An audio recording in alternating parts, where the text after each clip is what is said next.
Le programme EduRénov a été lancé il y a plus d'un an aujourd'hui en réponse à un enjeu majeur de politique publique qui est celui de la rénovation des bâtiments scolaires. Ça fait plusieurs années que la Banque des Territoires intervient sur ce sujet et elle a souhaité, avec 38 partenaires qui sont engagés à nos côtés, apporter une réponse nouvelle, mieux travailler pour simplifier la vie des élus.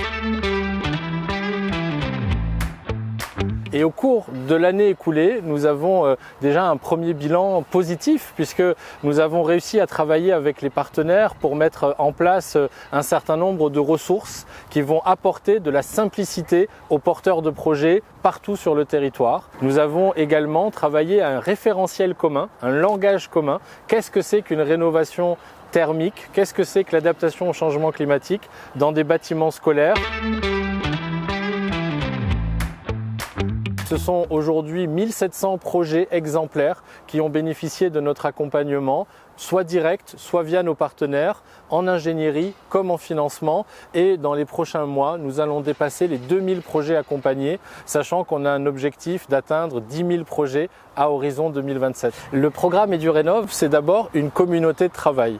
L'ensemble des projets qui vont être accompagnés, qui vont intégrer le programme, qui vont devenir des projets dits des projets totems, exemplaires qu'on accompagne, vont bénéficier d'une approche de pair à pair, du retour d'expérience des collectivités qui ont déjà réalisé des projets, qui ont déjà porté un certain nombre de défis et qui ont réussi. Ces retours d'expérience, c'est déjà une première forme de valeur ajoutée très importante.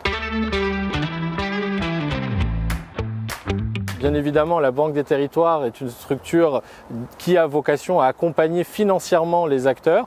On ouvre une trousse à outils financière qui comprend des financements pour des investissements de long terme. Rénover, transformer un bâtiment scolaire, c'est un investissement de long terme qui va faire réduire les charges de fonctionnement, mais qui surtout va permettre de redonner une nouvelle vie aux actifs sur le temps long.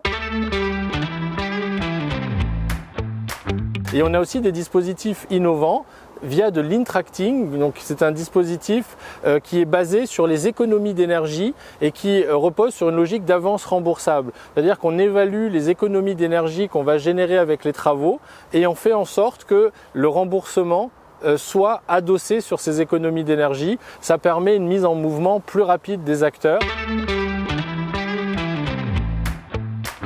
L'idée est de simplifier la vie des porteurs de projets en amont de la prise de décision. C'est comment les aider à identifier les choix d'investissement. Et donc pour ça, on va s'appuyer sur l'ingénierie présente par la data science avec notre outil PrioRéno, qui est un outil qui permet, grâce à nos partenaires GRDF et Enedis, de donner à voir les consommations énergétiques des bâtiments en temps réel. Et donc, on aide à faire le bon choix dans la politique d'investissement. Ça fait gagner des mois précieux d'études pour voir quels sont les bâtiments à prioriser. Ensuite, il y a la conduite de projet avec, de ce point de vue-là, l'accès et à la charte et au centre de ressources qui a vocation à répondre à un certain nombre de questions que les porteurs de projets vont se poser et d'avoir un accès privilégié à des acteurs localement ou nationalement qui vont pouvoir les mettre en relation, leur apporter des solutions clés en main pour répondre à leurs difficultés.